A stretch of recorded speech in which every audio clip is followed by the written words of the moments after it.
ಅರಣ್ಯಹಳ್ಳಿಯಿಂದ ಬಂದಿದ್ದೀವಿ. ನಾವು ಈಗ ಪ್ರಸ್ತುತಪಡಿಸಲಿರುವ ನಾಟಕ ಆರೋಗ್ಯ ಮತ್ತು ನೈರ್ಮಲ್ಯ ಕುರಿತು ಜನರಲ್ಲಿ ಅರಿವು ಮೂಡಿಸುವ ಒಂದು ಕಿರು ನಾಟಕವನ್ನು ಪ್ರದರ್ಶಿಸಲಿದ್ದೇವೆ. ಮೊದಲಿಗೆ ಪಾತ್ರದ ಪರಿಚಯ. ಶಿಕ್ಷಕಿಯ ಪಾತ್ರದಲ್ಲಿ ವರ್ಷಿಣಿ ಎಚ್.ಎಲ್. ಆರ್ನಹಳ್ಳಿ, 10ನೇ ತರಗತಿ. ಸಹಾಯಕಿಯ ಪಾತ್ರದಲ್ಲಿ ಚಂದನ ಕೇತಿ, 10ನೇ ತರಗತಿ. ಭಾರತಾಂಬ್ಯ ಪಾತ್ರದಲ್ಲಿ ಸಹನಾ ಎಂ.ಡಿ, 10ನೇ ತರಗತಿ. ಸೊಳ್ಳೆಯ ಪಾತ್ರದಲ್ಲಿ ಮತ್ತು ದೃಶ್ಯ 2ರ ನರಮನುಷ್ಯನ ಪಾತ್ರದಲ್ಲಿ ಗೌತಮ್, 9ನೇ ತರಗತಿ. ವಿದ್ಯಾರ್ಥಿಯ ಪಾತ್ರದಲ್ಲಿ ಮತ್ತು ದೃಶ್ಯ 2ರ ನರಮನುಷ್ಯನ ಪಾತ್ರದಲ್ಲಿ ಚಿರಾಗ್ ಮತ್ತು ವಿಕಾಸ್, 8 ಮತ್ತು 9ನೇ ತರಗತಿ. ಸಹಾಯಕನ ಪಾತ್ರದಲ್ಲಿ ತೇಜಸ್ ನಾಯಕ್, 9ನೇ ತರಗತಿ. ವಿಶೇಷ ಪಾತ್ರದಲ್ಲಿ ವೀಕ್ಷಿಸಿ ಧನುಷ್, 8ನೇ ತರಗತಿ.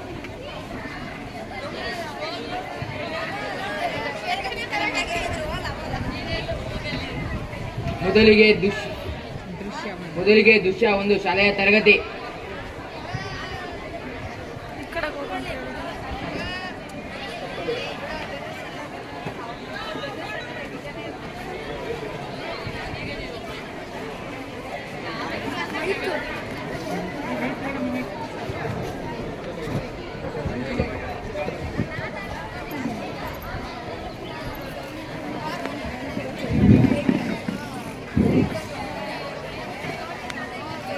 Good morning ma'am. Good morning childrens, sit down.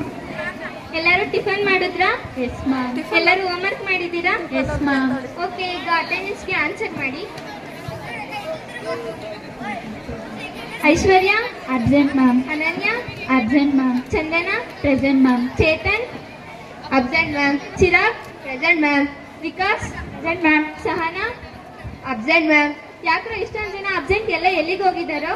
Ma'am, ಅವ್ರಿಗೆ ಹುಷಾರಿಲ್ವಂತೆ. ಏನು ಹುಷಾರಿಲ್ಲ? ಮ್ಯಾಮ್, ಅವರಿಗೆಲ್ಲ ಡೆಂಗ್ಯೂ ಜ್ವರ ಅಂತೆ. ನಾನು ನಿಮಗೆ ಫಸ್ಟೇನೆ ಹೇಳಿರ್ಲಿಲ್ವ ಮಕ್ಕಳ, ನಿಮಗೆ 9th ಸ್ಟ್ಯಾಂಡರ್ಡಲ್ಲಿ ಒಂದು ಸಿಡೌನ್. 9th ಸ್ಟ್ಯಾಂಡರ್ಡಲ್ಲಿ ನಿಮಗೊಂದು ಚಾಪ್ಟರ್ ಇತ್ತು, ಯಾರಿಗಾರ ನೆನಪಿದೆಯಾ? Why do we fall ill? ನಾವು ಏನಕ್ಕೆ ಕಾಯಿಲೆ ಬೀಳ್ತೀವಿ ಅಂತ. ಅದರಲ್ಲಿ ಇನ್ಫೆಕ್ಷಿಯಸ್ ಡಿಸೀಸ್ ಅಂತಲೂ ಇತ್ತು, ನೆನಪಿದೆಯಾ ಯಾರಿಗಾರ? ಈ ಡೆಂಗ್ಯೂ ಜ್ವರ ಕೂಡ ಒಂದು ಇನ್ಫೆಕ್ಷಿಯಸ್ ಡಿಸೀಸ್, ಅಂದ್ರೆ ಸಾಂಕ್ರಾಮಿಕ ರೋಗ. ಇದು ಸೊಳ್ಳೆಯಿಂದ ಹರಡಬಲ್ಲಂತಹ ಒಂದು ರೋಗ. ಇದು ರೋಗ ಪೀಡಿತ ವ್ಯಕ್ತಿಗೆ ಕಚ್ಚಿ ಅದು ಆರೋಗ್ಯಕರ ವ್ಯಕ್ತಿಗೆ ಕಚ್ಚೋದ್ರಿಂದ ಆ ಜ್ವರ ಆ ರೋಗ ಪೀಡಿತ ವ್ಯಕ್ತಿಯಿಂದ ಆರೋಗ್ಯಕರ ವ್ಯಕ್ತಿಗೆ ಹರಡೋ ಅಂತಹ ಚಾನ್ಸಸ್ ಇರುತ್ತೆ. ಸ್ವತಃ ಸೊಳ್ಳೆನೇ ಬಂದು ತನ್ನ ಬಗ್ಗೆ ಪರಿಚಯ ಮಾಡ್ಕೊಂಡಿತ್ತೆ ನೋಡಿ.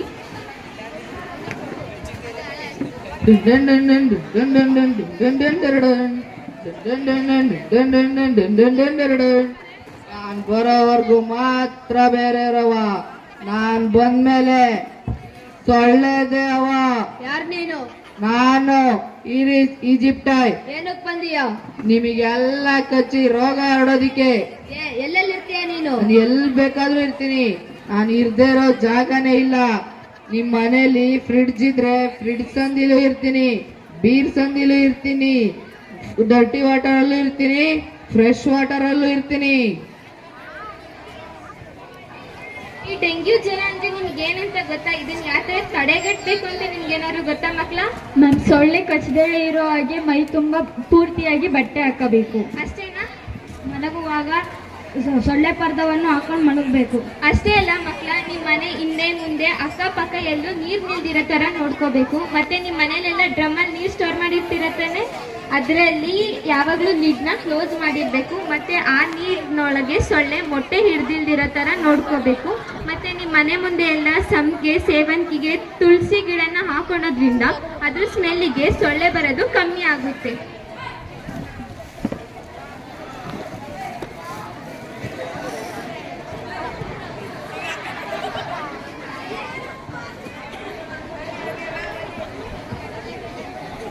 ದೃಶ್ಯ 2, ಪ್ಲಾಸ್ಟಿಕ್ ಭೂತ.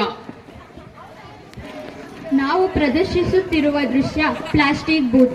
ಪರಿಸರದ ಕಾಳಜಿಯನ್ನು ಹೊಂದಿರದೆ ಹೊಗೆ ಉಗುಳುತ್ತಿರುವ ಕಾರ್ಖಾನೆಗಳು ಅಣ್ವಸ್ತ್ರ ಶಸ್ತ್ರಾಸ್ತ್ರಗಳನ್ನು ಸಿಡಿಸಿಕೊಂಡು ನಾವು ರಕ್ಷಕರು ಎಂದು ಹೆಮ್ಮೆಯಿಂದ ಬೀಗುತ್ತಿದ್ದಾರಲ್ಲ, ಇದಕ್ಕೆಲ್ಲ ಕಾರಣವಾದರೂ ಏನು? ಇದು ನಗರೀಕರಣವಲ್ಲ, ರಸ್ತೆಗಳ ಅಗಲೀಕರಣ. ದರೆ ಉರುಳುತ್ತಿರುವ ದೈತ್ಯ ತತ್ತರಿಸುತ್ತಿವೆ ವನಗಳು, ಇಡೀ ಜೀವ ಸಂಕುಲವೆಲ್ಲ ನಾಶವಾಗುವ ಮುನ್ನ ಒಮ್ಮೆ ಯೋಚಿಸೋಣ. ಗಿಡ ನೆಟ್ಟರೆ ಜಗ ನಗುವುದು, ಮರವಳಿದರೆ ಜಗ ಅಳಿವುದು.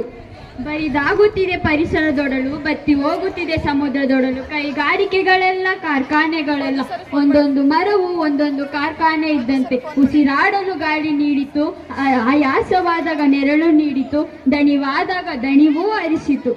ಮುಗಿಲು ಮುಟ್ಟಿಸುವಂತಹ ಕಟ್ಟಡಗಳು, ಕಾರ್ಖಾನೆಗಳು ಇಂದು ನಮ್ಮ ಪರಿಸರವನ್ನು ಮಲಿನ ಮಾಡುತ್ತಿದೆ. ಪ್ರಗತಿ ಹೆಸರಿನಲ್ಲಿ ಈ ಭೂಮಿ ಡೆಂಗ್ಯೂ, ಮಲೇರಿಯಾ, ಅಲರ್ಜಿ ಮುಂತಾದ ರೋಗಗಳ ತಾಣವಾಗುತ್ತಿದೆ. ಅತಿಯಾದ ದುರಾಸೆಯನ್ನು ಬಿಟ್ಟು ಒಮ್ಮೆ ಶಾಂತ ಚಿತ್ತರಾಗಿ ಯೋಚಿಸೋಣ.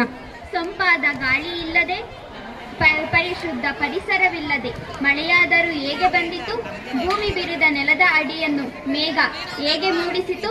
ಹೀಗೇ ಆದರೆ ಮಾನವನ ಉಳಿವು ಆ ಸೃಷ್ಟಿಕರ್ತ ಬ್ರಹ್ಮನಿಂದಲೂ ಸಾಧ್ಯವಿಲ್ಲ.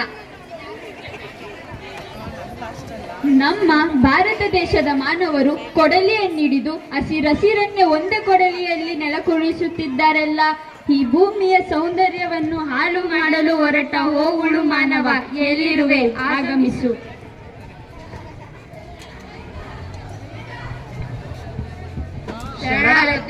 ಶರಣಾರ್ಥಿ, ನಮ್ಮ ತಪ್ಪನ್ನು ಮನ್ನಿಸು. ತಪ್ಪನ್ನು ಮನ್ನಿಸಬಹುದು, ಆದರೆ ಆ ತಪ್ಪನ್ನು ತಿದ್ದುಪಡಿಸಿಕೊಳ್ಳುವರಾರು? ಹಾಗಾದರೆ ನಮ್ಮನ್ನು ಕಾಡುತ್ತಿರುವ ಕಟ್ಟಕಡೆಯ ಪ್ರಶ್ನೆ, ಇದಕ್ಕೆ ಕಾರಣವಾದರೂ ಏನು? ಪ್ಲಾಸ್ಟಿಕ್ ಭೂತ. ತಾಯಿ ಭಾರತಾಂಬೆಯ ಪಾದಕಮಲಗಳಿಗೆ ನಮಿಸುತ್ತೇವೆ. ತಾಯಿ, ನಾವು ಈ ಭವ್ಯ ಭಾರತದ ಪ್ರಜೆಗಳಾದ ನಾವು ತಾಯಿಯ ಕಷ್ಟಕ್ಕೆ ಸದಾ ಸಿದ್ಧರಿದ್ದೇವೆ. ತಾಯಿಗೆ ಚಿರಋಣಿ. ಈ ಮನ ಹಿಂದೂ, ಮುಸ್ಲಿಂ, ಕ್ರೈಸ್ತ, ಜೈನರೆಂಬ ಭೇದ ಭಾವವಿಲ್ಲದ ಈ ನಾಡಿನಲ್ಲಿ ಈ ಪ್ಲಾಸ್ಟಿಕ್ ಭೂತದ ಕಾಟ ದಿನೇ ದಿನೇ ಹೆಚ್ಚುತ್ತಿದೆ.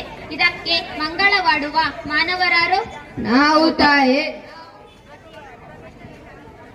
ಭಾರತದ ಮಣ್ಣಿನ ಮಕ್ಕಳ ಛಲ ಇಡೀ ಪ್ರಪಂಚಕ್ಕೆ ಗೊತ್ತಿದೆ. ಕಾಶ್ಮೀರದಿಂದ ಕನ್ಯಾಕುಮಾರಿಯವರೆಗೆ ಹಿಡಿದು ತಂದೊಪ್ಪಿಸಿ ನರಮಾನವರೇ. ಆತಾಳ ವಿತಳ ಪಾತಾಳದಲ್ಲಿ ಭೂಮಿ ಅಂತರಾಂಗದಲ್ಲಿದ್ದರು, ಅಡಗಿ ಕೂತಿದ್ದರು, ಹಿಡಿದು ತಂದು ಒಪ್ಪಿಸುತ್ತೇವೆ ತಾಯಿ.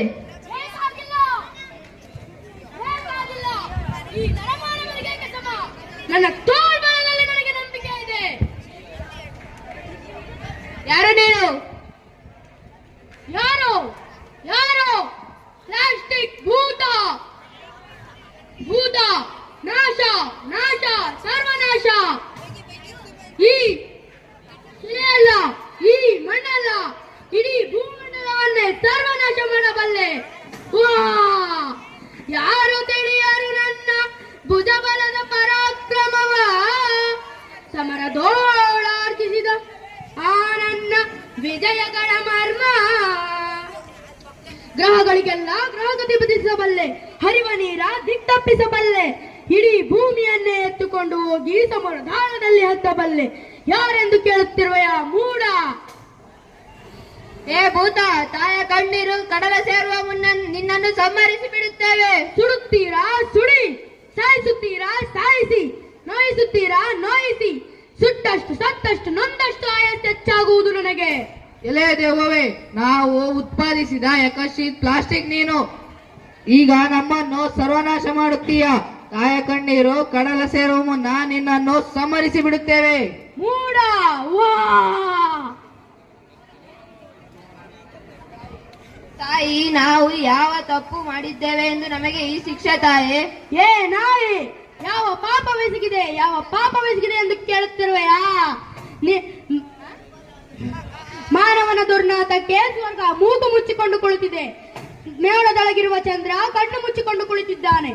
ಎಲ್ಲರ ಜೀವನಾಡಿಯಾದ ಗಾಳಿಯು ಭೂಮಿಯ ಅಂತರಾಳದಲ್ಲಿ ಅಡಗಿ ಕೂತಿದೆ. ಯಾವ ಪಾಪವೆಸಗಿದೆ, ಯಾವ ಪಾಪವೆಸಗಿದೆ ಎಂದು ಕೇಳುತ್ತಿರುವೆಯಾ? ತಾಯಿ, ಈ ಭೂತದ ಕಾಟ ಹೆಚ್ಚಾಯಿತು. ತಾಯಿ, ಆಜ್ಞಾಪಿಸು. ಆಜ್ಞಾಪಿಸು, ಆಜ್ಞಾಪಿಸು. ನೀನು ಮಾಡಿರುವ ಪಾಪಗಳು ಒಂದ ಎರಡ? ಹರಿವ ನೀರಿಗೆ ಕಟ್ಟೆಯನ್ನು ಕಟ್ಟಿ ಪ್ರಳಯವನ್ನು ಸೃಷ್ಟಿಸಿದ ಪ್ರಳಯಾಂತಕ ನೀನು. ಸಾಹಿತ್ಯನೆಂದು ಗೊತ್ತಿದ್ದರೂ ಸಾಧನೆಗೆ ಕ್ರೂರಿ ನೀನು.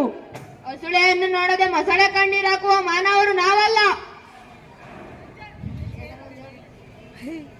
ಹೆಣ್ಣಿಗಾಗಿ ಈ ಮಣ್ಣಿನಿಂದಲೂ ಪ್ಲಾಸ್ಟಿಕ್ ಭೂತದ ಸಾವು ಎಂದಿಗೂ ಸಾಧ್ಯವಿಲ್ಲ. ಮುಚ್ಚು ಬಾಯ್, ತಾಯಿ ಎದುರಿಗೆ ನಿಂತು ಸೊಕ್ಕಿನ ಮಾತಾಡುತ್ತೀಯ.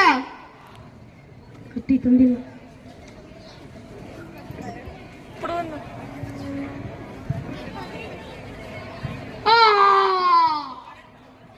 ಆ ಎಂಥ ವಿಚಿತ್ರವಾದ ಸನ್ನಿವೇಶ, ಎಂತಹ ಮೈ ನವರಳಿಸುವಂತಹ ಸನ್ನಿವೇಶ. ನೋಡಲಾರೆ ನೋಡಲಾರೆ ನೋಡಲಾರೆ. ವೀರಭೂಮಿ ದೇಶ ಮೆಟ್ಟಿ ಮೆರೆಯುವ, ವೀರ ದೇಹತೆ ಆವೇಶ ಚಲವ ತೋರುವ. ವೀರಭೂಮಿ ದೇಶ ಮೆಟ್ಟಿ ಮೆರೆಯುವ, ವೀರ ಮಾತೆ ಆವೇಶ ಚಲವ ತೋರುವ. ನಾಡ ಶತ್ರು ನಾಶಕ್ಕಾಗಿ ಸಂಘಟಿತರಾಗುವ, ಸಂಘಟಿತರಾಗುವ ಸಂಘಟಿತರಾಗುವ, ಸಂಘಟಿತರಾಗುವ ಸಂಗ್ರಾಮ ಮಾಡುವ, ಸಂಗ್ರಾಮ ಮಾಡುವ, ಸ್ವಾತಂತ್ರ್ಯ ಪಡೆಯುವ, ಸ್ವಾತಂತ್ರ್ಯ ಪಡೆಯುವ, ಸ್ವಾತಂತ್ರ್ಯ ಪಡೆಯುವ. ಸ್ವಾತಂತ್ರ್ಯ ಪಡೆಯುವ. ಇಲ್ಲ ಇಲ್ಲ ಇಲ್ಲ, ಪ್ಲಾಸ್ಟಿಕ್ ಭೂತದ ಸಾವು ಎಂದಿಗೂ ಸಾಧ್ಯವಿಲ್ಲ. ನನ್ನ ರಕ್ತದ ಕಣ ಕಣದಲ್ಲೂ ಪ್ಲಾಸ್ಟಿಕ್ ಭೂತದ ಅಂಶವಿದೆ. ನನ್ನಿಂದ ಡಯಾಕ್ಸಿನ್ ಎಂಬ ಅಂಶ ಹೊರಬಂದು ನಿಮ್ಮ ಕ್ಯಾನ್ಸರ್ಗೆ ಕಾರಣನಾಗುತ್ತಿದ್ದಾನೆ. ನನ್ನನ್ನು ದಹಿಸಿದಾಗ ಬರುವ ಕಾರ್ಬನ್ ಡೈಆಕ್ಸೈಡ್, ಕಾರ್ಬನ್ ಮೊನಾಕ್ಸೈಡ್ ಎಂಬ ಅಂಶದಿಂದ ನಿಮ್ಮ ಭೂಮಿಯಲ್ಲಿ ಕಾರ್ಬನ್ ಡೈಆಕ್ಸೈಡ್ ಪ್ರಮಾಣ ಹೆಚ್ಚಿ ಭೂಮಿ ತನ್ನ pH ಪ್ರಮಾಣವನ್ನು ಹೆಚ್ಚಿಸಿಕೊಳ್ಳುತ್ತಿದೆ. ಇದರಿಂದ ತನ್ನ ಫಲವತ್ತತೆ ಕೂಡ ಕಳೆದುಕೊಳ್ಳುತ್ತಿದೆ. ನನ್ನನ್ನು ಸುಟ್ಟಾಗ ಬರುವ ಸಲ್ಫರ್ ಡೈಆಕ್ಸೈಡ್ ಎಂಬ ಅನಿಲದಿಂದ ಆಮ್ಲದ ಮಳೆ ಉಂಟಾಗಿ ಮಣ್ಣು ತನ್ನ ಫಲವತ್ತತೆ ಕೂಡ ಹೆಚ್ಚಿಸಿ ಕಳೆದುಕೊಳ್ಳುತ್ತಿದೆ. ಇಷ್ಟೇ ಅಲ್ಲದೆ ನನ್ನಿಂದ ನೆಲ, ಜಲ, ವಾಯು ಮಾಲಿನ್ಯವು ಕೂಡ ಉಂಟಾಗುತ್ತಿದೆ. ಇದರಿಂದ ನೀರಿನಲ್ಲಿ ಮತ್ತು ನೆಲದಲ್ಲಿ ಬದುಕುವ ಸೂಕ್ಷ್ಮಾಣು ಜೀವಿಗಳು ಮತ್ತು ಜಲಚರ ಪ್ರಾಣಿಗಳು ಕೂಡ ಸಾಯುತ್ತಿವೆ. ನೀವು ಇಂದು ನನ್ನೊಬ್ಬನನ್ನು ಮಾತ್ರ ಸಾಯಿಸಬಹುದು, ಆದರೆ ನನ್ನಂತ ಎಷ್ಟೋ ಪ್ಲಾಸ್ಟಿಕ್ ಭೂತಗಳು ಇಂದು ಭೂಮಿಯಲ್ಲಿ ಹೆಚ್ಚುತ್ತಿವೆ. ನನ್ನ ಬಳಕೆ ಕೂಡ ದಿನೇ ದಿನೇ ಹೆಚ್ಚುತ್ತಲಿದೆ. ದಿನೇ ದಿನೇ ನನ್ನ ಶಕ್ತಿಯು ಕೂಡ ಎಷ್ಟೋ ಮಿಲಿಯನ್ ಟ್ರಿಲಿಯನ್ ಅಷ್ಟು ಹೆಚ್ಚುತ್ತಿದೆ. ನಿಮಗೆ ಒಂದು ಮಾತು, ನೀವು ಬದುಕಬೇಕಾದರೆ ನನ್ನನ್ನು ಬಳಸುವುದನ್ನು ಬಿಡಿ, ನನ್ನನ್ನು ಬಳಸುವುದನ್ನು ಬಿಡಿ, ನನ್ನನ್ನು ಬಳಸಬೇಡಿ, ನನ್ನನ್ನು ಬಳಸಬೇಡಿ. ನರಮಾನವರೇ, ನೀವು ಬದುಕಲು ಮನೆ, ಮಠ, ಆಸ್ತಿ ಪಾಸ್ತಿಗಳು ಬೇಡ. ಭಾರತಾಂಬೆಯ ಪಾದ ಕಮಲಗಳೇ ಸಾಕು. ಸ್ವಚ್ಛತೆಯ ಭಾರತವನ್ನು ನಿರ್ಮಿಸಿ, ಇಲ್ಲವಾದರೆ ನಿಮ್ಮ ಸಾವು ಖಂಡಿತ. ಎಚ್ಚರ. ಸ್ವಚ್ಛವಾಗಿದೆ ಭೂಮಿ, ಸ್ವಚ್ಛತೆಯೆಡೆಗೆ ಬನ್ನಿ. ಸ್ವಚ್ಛವಾಗಿದೆ ದೇಶ, ಸ್ವಚ್ಛತೆಯೆಡೆಗೆ ಬನ್ನಿ. ಮುಂದಿನ ಪೀಳಿಗೆಗೆ ಮನೆಯ ಬಾಳಿ ಕೊಡಿ, ಮುಂದಿನ ಪೀಳಿಗೆಗೆ ಒಳ್ಳೆ ಭೂಮಿ ಬಿಡಿ. ಸ್ವಚ್ಛತೆಯತ್ತ ಭಾರತ ದೇಶ, ಸ್ವಚ್ಛತೆಯತ್ತ ನಮ್ಮಯ ದೇಶ. ಸ್ವಚ್ಛವಾಗಿದೆ ಭೂಮಿ, ಸ್ವಚ್ಛತೆಯೆಡೆಗೆ ಬನ್ನಿ. ಸ್ವಚ್ಛವಾಗಿದೆ ದೇಶ, ಸ್ವಚ್ಛತೆಯೆಡೆಗೆ ಬನ್ನಿ. ರೋಗದ ತಾಣವಿದು, ನಿರ್ಮೂಲನೆ ಮಾಡಿಬಿಡಿ. ರೋಗದ ತಾಣವಿದು, ನಿರ್ಮೂಲನೆ ಮಾಡಿಬಿಡಿ. ದೇಶ ಕಟ್ಟುವ ಆಸೆ ಒಗ್ಗಟ್ಟಾಗಿ ಬಿಡಿ, ಒಗ್ಗಟ್ಟಾಗಿ ಬಿಡಿ. ಧನ್ಯವಾದಗಳು.